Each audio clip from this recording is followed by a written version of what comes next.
사실 레벨 테스트 보러 가기 전에 새벽 달리기 영상 보고 왔어요. 도대체 뭐가 비인륜적이라는 거야? 아동 인권 보호? 이 무슨 말이야? 부모가 보낸다는데 이런 생각뿐이었습니다. 그날 이후로 저는 영어 유치원 생각 접었어요. 이제서야 새벽 달림이 왜 그렇게 영어 유치원에 대해서 평가하고 말씀을 하셨는지 알 수 있게 됐던 계기를 사람들한테 알려주고 싶어요. 지난 영상에서 영어 유치원의 태생적인 문제인 레벨 테스트에 대해서 제가 잠깐 언급을 했는데요. 오늘은 본격적으로 그 레벨 테스트에 대한 이야기를 나눠볼까 해요. 학생의 인권을 존중하기 위해서 공교육에서는 이미 성적표에 반성차나 등수 같은 걸 기입을 하지 않고 있는데요. 영어 유치원은 영어 학원이라는 특성상 레벨 테스트를 없앨 수는 없어요. 영어 수준별로 반을 편성하기 위해서 레벨 테스트가 불가피한 시스템인데요. 이것이 만약에 초등학교 고학년 혹은 초등학교 중학년 그리고 그 영어 학원 수업 특성상 예를 들어 뭐 영어로 토론을 한다거나 아니면 영어로 발표를 해야 된다거나 이런 프로젝트 베이스나 컨텐츠 베이스 수업을 하는 경우라면 레벨 테스트를 해야겠죠. 당연히 필수로 해야 되겠지만 문제는 이 레벨 테스트를 4, 5세 유아까지 시행시킨다는 것에 있어요. 지난 시간에도 말씀드렸듯이 4세, 5세, 5세, 6세 이렇게 4, 5, 6세 아이들의 가장 중요한 발달적 특징 중에 하나가 내가 제일 잘해, 엄마. 나 이거 할 수 있어. 난 최고야. 그치, 엄마? 이거거든요.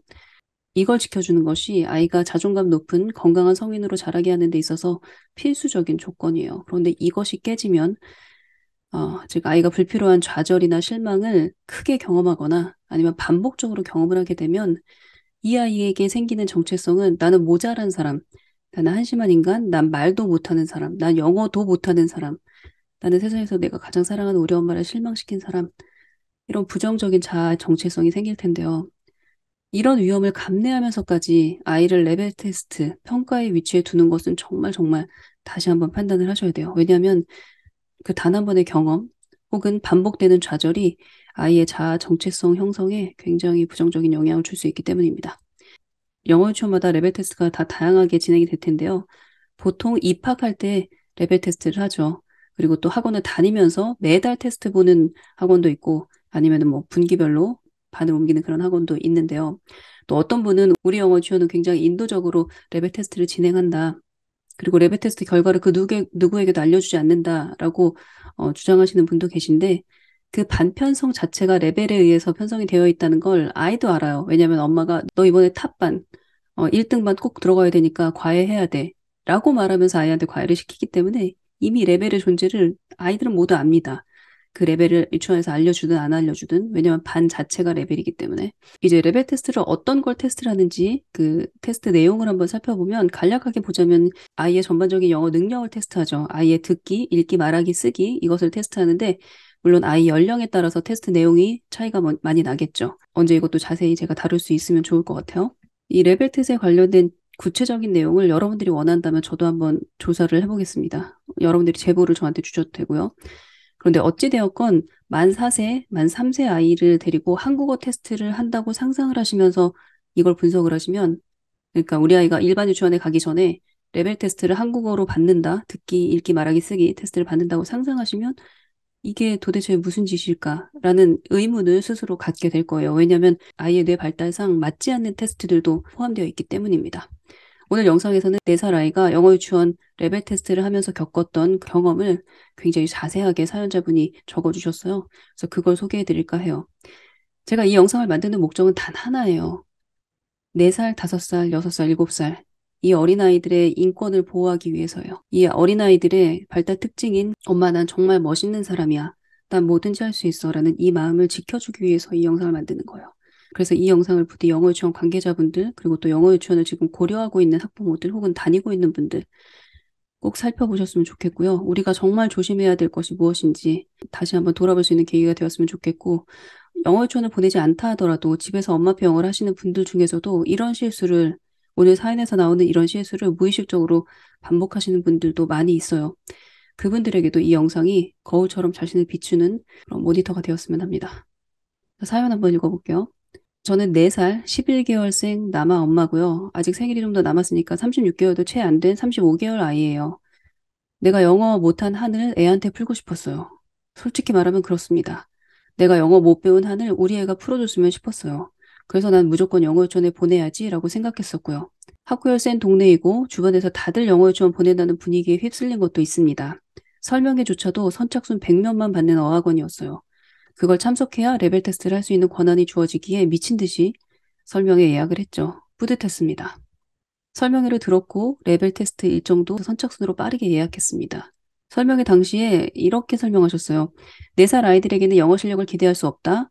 영어를 못하는 건 당연하다. 부모와 얼마나 잘 떨어져 있는가, 그리고 인지 능력만 살펴본다라고 말을 들었습니다.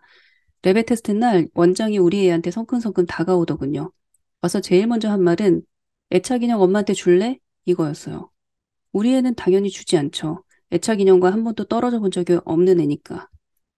싫다고 애가 대답했는데 원장이 못 알아들었나 봐요. 대뜸 저한테 그러더라고요. 애가 모국어 발달이 늦네요. 라고요. 발달이 전반적으로 좀 늦은 것 같아요. 이렇게 말하더라고요. 저는 그 얘기를 듣고 황당했습니다.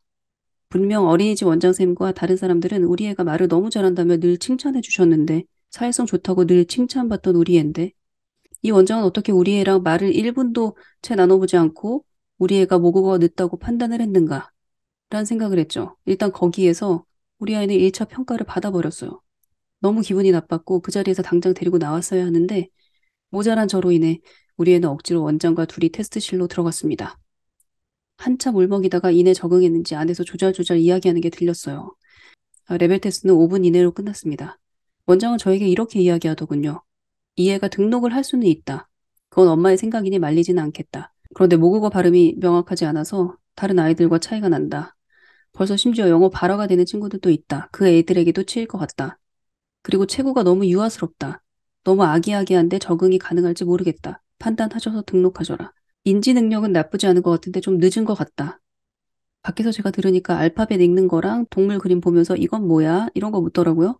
사자 그림이었는지 우리 아이가 으르렁 이렇게 대답했더니 얘는 사자야. 사자라고 말해야지. 라고 고쳐주더라고요. 으르렁 이게 틀린 말일까요? 글 쓰신 분이 너무 재미있게 잘 쓰시는 것 같아요. 정신이 번쩍 들었어요. 우리 애도 옆에서 듣고 있는데 그걸 듣고 있었던 우리 아이의 귀를 씻어주고 싶었습니다. 그냥 안 하겠다고 하고 나왔어요. 36개월도 채 되지 않은 아이한테 어떤 모국어 발음을 원하는 것이며 이 나이 때는 1개월 차이도 큰데 10개월이나 더 빠른 아이들과 우리 아이를 비교한 것. 그것이 너무 속상하더라고요. 진작에 아까 애착 인형 엄마한테 맡기고 가라고 했을 때 그리고 그것을 보고 우리 아이가 늦은 아이라고 단정 지었을 때부터 진작에 나가서야 하는 내가 내 욕심에 우리 아이를 평가받게 했구나 싶었고 그날 진짜 아이한테 미안해서 집에 돌아와서 계속 미안해 엄마가 잘못했어 라고 말했네요. 사실 레벨 테스트 보러 가기 전에 새벽 달림 영상 보고 왔어요. 도대체 뭐가 비인륜적이라는 거야? 아동 인권 보호?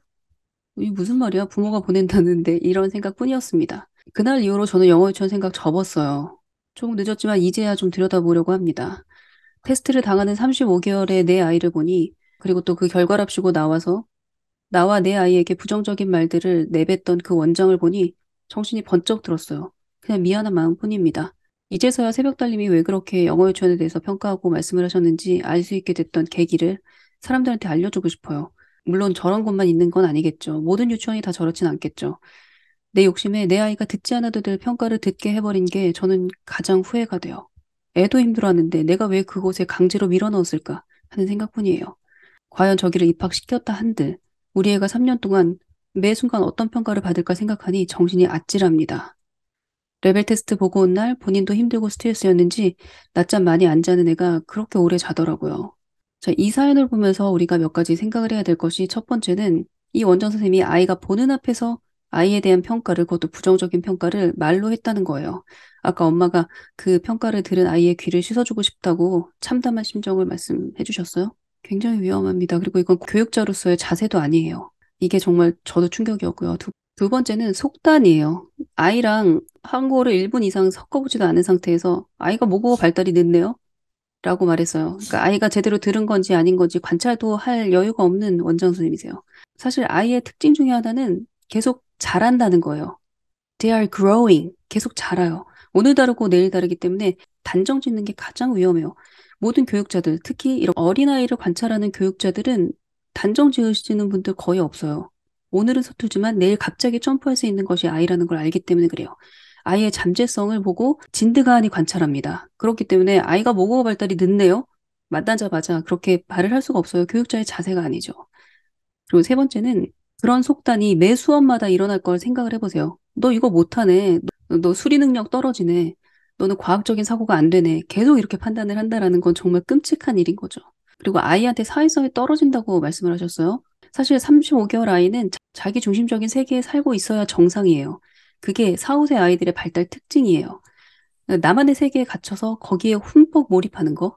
그런 과정을 실컷 겪어야만 그 다음에 사회성이 발달하는 거거든요.